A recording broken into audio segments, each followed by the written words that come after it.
Iwan. Fi newyddion. A dwi'n dod o Pwllheli. A dwi'n dod o Caernarfon. Enw fi Iwan. Enw fi deledu. Yn da i'n dysgu chwilog. Fy enw fi yw Catrin. Dwi'n mynd i ysgol cymeriad. Dwi'n dod o Pwllheli a dwi'n mynd i capel y Drindod. Fy hoff stori yn y Beibl yw Sul o Blodau, neu mae'n dangos am Iesu dod i fewn i Jerusalem ar gefn asyn, a mae'n dangos o fwy Meseia, so mae bobl yn Jerusalem yn gweddi hosanna ac yn taflu dau o palmydd arno. Mae'n neud fi teimlo fel bod dwi byth ar ben fy hun, bod Iesu efo fi drwy'r amser. Dwi'n hoffi porthu'r 5,000. Mae lot o bobl eisiau bwyd a wedyn mae yna hogyn bach efo picnic. Mae'n rhaid o Iesu a mae Iesu yn rhannu fo i bawb a mae'n ddigon i...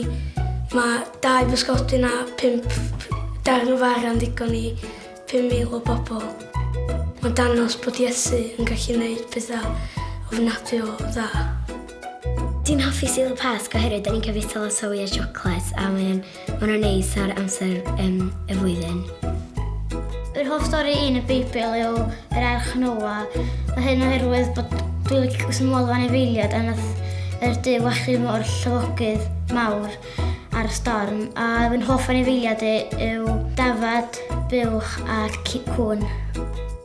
Fy hoff stori yw y cyll pan nath Duw wneud y byd mewn 7 diwrnod oherwydd sa ni myma wan os a Duw ddim wedi wneud y byd.